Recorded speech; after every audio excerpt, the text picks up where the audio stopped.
It is always great to be here on Wednesdays because I get to talk to a guy who is a presidential historian. He's a political historian as well, a lecturer, former talk show host on KGO Radio, where we first met. He's just a great presence here, and people love him. So how about it for the great John Rothmann, everyone? Hello, John. You are, of course, the host of Around the Political World with John Rothmann. And we'll mention it again toward the end. What is the political world populated by now? The GOP on the House side trying to mount an impeachment of the head of Homeland Security. That didn't go well. And now they're trying to mount a funding package for Israel and Ukraine. That doesn't seem to be going well. What's happening up there? The Republican Party is a mess. And let me point out to you, not only they fail on the Mayorkas impeachment, but they're going to bring it back. But they're also in chaos at the Republican National Committee. Donald Trump has decided to remove Ronna Romney McDaniel. Now, by the way, nobody uses the middle name Romney anymore because Donald Trump hates Mitt Romney. So it's just Ronna McDaniel. Well, she's on her way out. And the National Committee is a mess. They're not raising money. Trump is very upset about it. And so that's another indicator of the chaos in the Republican Party, not to mention that tomorrow morning at 6 o'clock West Coast time, we will be able to listen to the Supreme Court begin the debate over whether or not Donald Trump should be taken off the ballot. But wait, that's not all. You now have a district court, which has ruled, and if you read the opinion, it's a stunner, that Donald Trump will not get immunity, which means if he doesn't have immunity, all bets are off. He's going to be subject to everything, and there may be more lawsuits coming. So may I say for the Republican Party, it is a tremendous challenge, but let's not forget what happened in Nevada yesterday. And that is that Nikki Haley was defeated by none of the above. Did you hear that? None of the above. It really is astounding. And if I can, one more quickie, and that is that when all is said and done, if the delegates are being selected now are all pledged to Donald Trump, the question you have to ask is, what happens if Donald Trump is not going to be the Republican nominee? What happens to those delegates? And that is going to be a real question for the Republican National Committee to select, because there is no convention after the adjournment. So if something happens between the convention and the election, the Republican National Committee is on the spot to choose the new candidate, which explains why Nikki Haley is still active, why Ron DeSantis suspended his campaign, didn't withdraw, because if there's an open convention, Mark, you'll have to have me on more than once a week. Well, that will be at a time that we're already seeing things we never thought we'd see. That would be an extraordinary But may I offer you series the of sage events. advice? Just remember, as you go through the whole thing with your luggage, everybody has their own bag. Wow. He was so good till he went for the Wentworth. All right. Now, I want to speak to, you've laid out so many things, but I want to speak about something else. I'll get to the Trump thing in a second. Let's talk about Nikki Haley. As you say that, these are miserable showings now. You just mentioned in Nevada, more people, went for none of the above than they did for Haley. She's doing what now, John Rothmann? She's just hanging out till, as you say, something, if Trump falters, then she's available? Exactly. You got it. That's it. Okay. Now I want to talk about Trump and the delay tactics, because even with the immunity appellate ruling from the court this week, that former President Donald Trump is not immune from prosecution for alleged crimes that he committed during his presidency. I mean, it's a historic decision. Let me just say, it is consistent with the United States versus Richard Nixon, where the court ruled 8-0 with Bill Rehnquist recusing himself, that a president has the right to executive privilege, but not if a criminal matter is involved. And that is the whole issue. I'm so glad you mentioned Richard Nixon, because Michael Conway, who was counsel for the House Judiciary Committee in the impeachment inquiry of Richard Nixon, this is 1974. He's a graduate of Yale Law. He's a brilliant lawyer. He wrote an op-ed, and I wanted to share a couple of elements with you. You sort of share that Nixon tie. For many who don't know, John Rothmann was connected to the Nixon White House, I believe. But he suggests it would be wrong to mistake the decision on Donald Trump's prosecution for alleged crimes, that is, that he's not immune, so he can be prosecuted, as some kind of clear-cut victory for efforts to try Trump before the election. In fact, the timing of the ruling only increases the likelihood, he says, that Trump's strategy of delaying the outcome of this criminal trial beyond November will succeed. The Circuit Court of Appeals in D.C. took 28 days since hearing oral arguments to issue its unanimous decision rejecting Trump's immunity claim. That's a time frame that could have been much shorter if the court had acted faster. Now, when combined with the methods Trump can employ to further appeal the case, dragging the proceedings out past the fall is highly likely, he says. And he goes on to sort of suggest that this stall, run-out-the-clock strategy of Donald Trump's may prevail. Thoughts, John Rothmann? It's possible, but I have great faith in the system, although a lot of people think I'm nuts for saying that. I think the Supreme Court is going to, as we'll see tomorrow morning, where there will be, beginning at 6 o'clock San Francisco time, West Coast time, we'll be able to listen to the argument as to whether Donald Trump participated in insurrection and whether that should disqualify him from the ballot altogether. I think it's moving inexorably toward a conclusion, and I think Donald Trump can postpone, but I think it's highly unlikely we won't have a decision before the election. And the question really is, it's highly unlikely that we won't have a decision. That's another way of putting that, is we will have a decision before the election. I believe so. Okay. I think Chief Justice Roberts understands that a lot rides on the question of whether the Supreme Court measures up. I can't tell you how the Supreme Court will vote. Nobody knows. You never know until the vote is actually taken. But I think Roberts has a sense of history, and he doesn't want to see the Supreme Court sullied by another decision. Remember what happened in Bush v. Gore, and I reflect on this with you. I think it's important to do it. With Bush v. Gore, the Supreme Court basically decided who would be president of the United States. And it tarnished. That's absolutely true. It may be worth just reviewing in 30 seconds what happened, because it was what you just said is 100% correct. Yeah, the Supreme Court on a 5-4 vote stopped the vote counting in Florida, essentially declaring it was over. Al Gore. And on what grounds did they stop the count? As you say, it did happen. On what grounds? Because there was a majority of 5 who wanted it stopped, pure and simple. And there was no reason to stop the vote counting. And if you read the dissent by Stephen Breyer, which is one of the most brilliant dissents, he addresses that question. But let me just make it clear.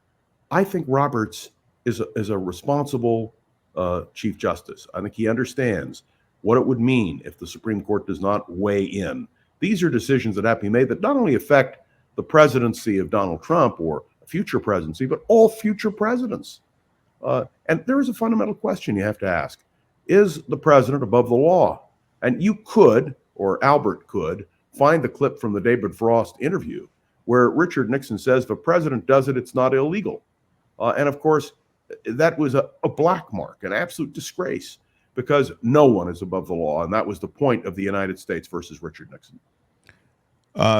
If the Supreme Court accepts the case, as you suggested they should, this is just on the immunity.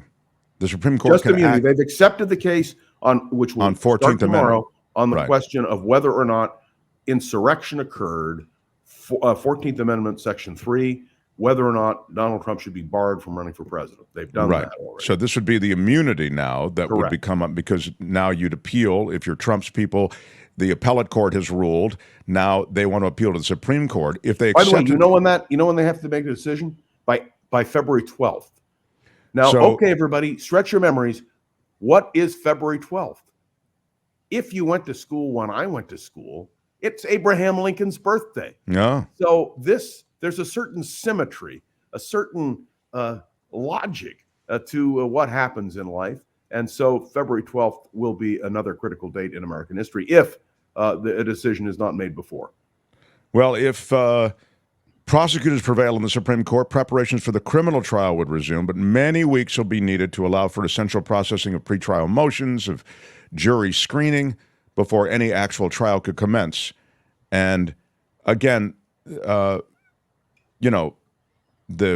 Chutkan case, the Supreme Court timeline, everything just seems excruciatingly slow if you view the November deadline as a deadline. Now, if Donald Trump loses, then he loses, I'm talking about in the election, he loses all of his support. This whole thing goes away. The reality of his penurious state becomes clear. And he's not but able if he wins, he can pardon himself. Well, it may be. And then that goes to the Supreme Court as to, whether or not it's...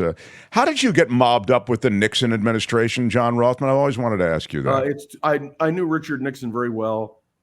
It is too long a story to relate here.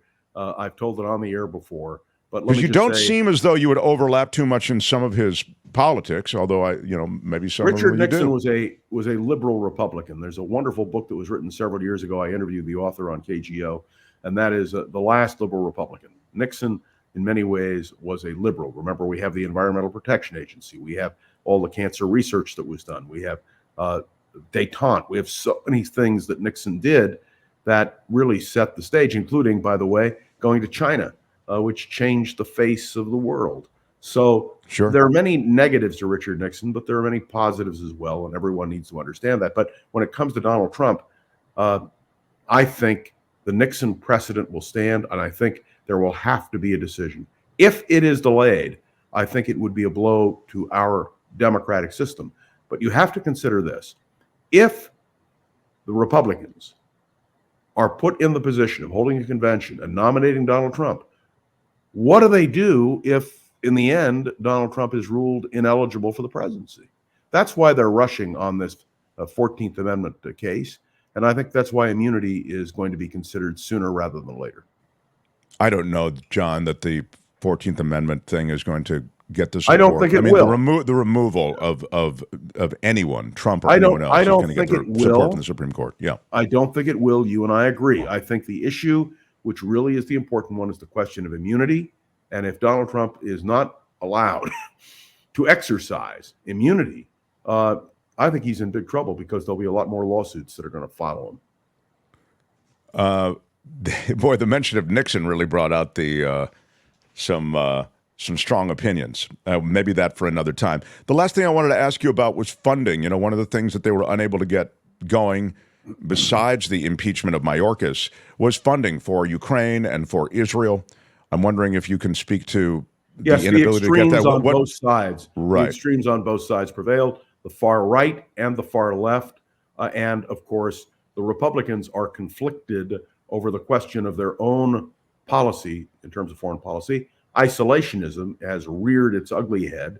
And I would suggest to you that one of the things that we should be talking about is if Donald Trump were to resume his presence at the White House, he says he's withdrawn from NATO. I want to remind you that Dwight Eisenhower chose to run for president in 1952 because of a conversation he had with Bob Taft in 1951. Bob Taft was the presumptive Republican nominee, seemed to have it all locked up, the president's son, all the rest. And when Taft told Eisenhower he would withdraw from NATO, Eisenhower said, I'm going to run because that will keep us in NATO if I win. And it was true. And I think that is going to be another major issue. Look, Mark, the issue of a woman's right to choose is now being debated in the Florida Supreme Court. Whether or not it will go on the ballot, whether it will be a return to Roe v. Wade, at least a vote on it in Florida, that's a question. The question of withdrawal from NATO, it's a pressing question. And we are going to have so many issues that we're going to have to confront if it's Trump versus Biden. And I think the clear choice will be that the American people have to make is whether we want to go back to isolationism or forward into internationalism, whether we want a woman to have the right to choose or not have the right to choose, what kind of judiciary we want. Do we want to have a fair and impartial judiciary, or do we want to have a Trump-inspired judiciary? And I had a discussion yesterday with someone who was very upset. I spoke to a Rotary Club here in San Francisco, and the question came up about the Justice Department being weaponized. And of course, he was talking about the Biden administration weaponizing the Justice Department. I said, with all due respect, It is not Biden who has weaponized the Justice Department. It is Donald Trump who has announced he will weaponize the Justice Department. And I think all of these issues play in. It's going to make it a fascinating game. Of course, the real question is, if Donald Trump is not the Republican nominee for president, for whatever reason, how does that change the nature of the race? And I would remind you that Joe Biden announced he was running for re-election, and the main reason he gave was to stop Trump from being in the White House. So there are a lot of factors here. Yeah, that's interesting. That's intriguing. Let me just go back, though, to that funding on Ukraine and Israel. Tell me what the future is for that. Eventually, Israel will receive funding. I have no doubt about it. Ukraine is a more ambivalent moment, and that is because of the Republicans who are opposed to aid to Ukraine. They really believe it's not worth doing. But I have to tell you, if you talk to our allies, Latvia, Estonia, Lithuania, if you talk to Hungary or Czechoslovakia, what was Czechoslovakia, now the Czech Republic, if you look at the actual Eastern European nations who were behind the Iron Curtain, they will tell you, you've got to back NATO and you've got to help the Ukrainians, because if they don't solve this problem in Ukraine, Russia will come after us. And that brings me back to Vladimir Putin, who Donald Trump claims is a great friend. And I think Putin should be an issue in the election as well. So these are all questions which we cannot address in the short time that we have, but which our listeners should be aware as we get closer to November and we know who the nominees are. These will be the paramount issues in the election. And that's the reality. The Hamas offer that came across in the last day is for a full release of hostages in exchange for a 135-day ceasefire, a full Israeli withdrawal from Gaza, and the release of well over 1,000 Palestinian prisoners. I mean, it's a pretty big ask from Hamas. And Israeli Prime Minister Benjamin Netanyahu has rejected the offer. Thoughts? Yeah, I'm not surprised. The Israeli public is not interested in cutting a deal with Hamas, which would only prolong the conflict or possibly renew the conflict. My real sense is that we are going to continue to support the Israelis in their effort, that we are going to work to release the hostages as much as we can, but the Israelis have limits as to what they can do. And one of the things that's very interesting to me is the internal Israeli political dynamic, which we don't have time to discuss. But I do want people to know that if Netanyahu were forced to run for re-election today, he would lose. But the people who are the alternatives are not in favor of what is being proposed at this moment by Hamas. Tony Blinken is another question, our Secretary of State, who encourages the idea that some solution may come. I don't know how practical it is. The Israelis are determined to have the hostages released, but they're not going to inflict further damage on themselves. Well, you make by the way, the quote from Netanyahu is surrendering to Hamas's delusional demands that we heard now not only won't lead to freeing the captives, it will just invite another massacre. We will continue until the end. There is no other solution. That is precisely correct. And by the way, can we separate in people's minds Netanyahu's personal popularity, which is at an all-time low in Israel, but the fact that he is the prime minister, there is a war cabinet made up of diverse people, many of whom are critics of Netanyahu's. So the Israeli people have a lot to contend with. They have to decide, how do we get the hostages out? How do we get the hostages out without doing ourselves more considerable damage? How do we deal with the fact that we have a prime minister who is extremely unpopular? I will make a prediction to you. When this issue is resolved, Netanyahu will no longer be prime minister of Israel. And Netanyahu is what is this issue? The issue of what? The war. Gaza? Okay. Yeah. Okay. But he has a problem because the minute he's out, he will be subject to prosecution. He'll be tried. Yeah, of course. Phineas asks, Mark, ask John about Iran nukes, please. It's a serious problem. The United States is dealing with it. Iran continues to develop its nuclear capability. It does so in defiance of the world. It was a mistake for the last administration, the Trump administration, to pull out of the Iran nuclear deal? I think personally, because I opposed the nuclear deal, I think the way Trump did it was wrong. And he just pulled the plug. Anything that Obama had done, he just pulled the plug on it right away. That's right. It was short-sighted.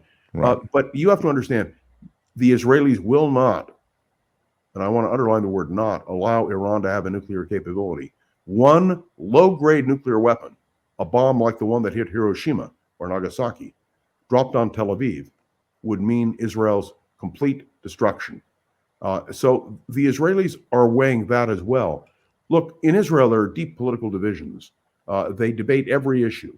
But on the Iran nuclear question, there is near unanimity. There is a genuine fear of Iran, and I think it is well placed. May I just tell you, the Iranians have only one solution to the Middle East conflict, and that is the eradication of Israel. And their allies, like Hamas and Islamic Jihad and Hezbollah in Lebanon, feel the same way. Their solution to the Middle East is the elimination of Israel, and the Israelis are not going to stand for that, nor will the United States or most of the world. So it is an intractable problem which will continue to fester, I'm afraid, Mark, for long after we are a distant memory. John, appreciate our visits. You can catch John's podcast every day. It's called Around the Political World with John Rothmann, and I appreciate your presence here and your takes. As you say, there's a lot of serious historic stuff going on, and I look forward to our conversations every week. Let me just say, a lot is going to happen politically in the next week, including the Supreme Court, including the question of immunity, including a number of other issues involving the Republican Party, all of these things. And you can, when you tune into Around the Political World with John Rothmann, get a glimpse. And we have 140,000 downloads as of this last week. And I am delighted that we rebroadcast our participation with Mark Thompson. And I would be remiss if I didn't close by saying, support the Mark Thompson program. Oh, wow. I want you to make sure that if you can subscribe, you do. That also applies to Nikki, because she's also doing it. She does a very good show. So my point is, what is your point, John? Support those who are keeping our industry, at least our ability to talk, alive. So hit that button, smash the iron rod, smash it. Go with Mark. Smash that like button for John Rothmann. With your iron Listen rod. to that impassioned plea for all of us that are the guiding light, the North Stars, might I say, of all of these conversations. Thanks, John. My pleasure. Bye-bye. Hi, it's Mark, and I thought that was great. Hit the notification bell. You'll know whenever there's a new video being dropped, and please subscribe to our channel to help us save the universe.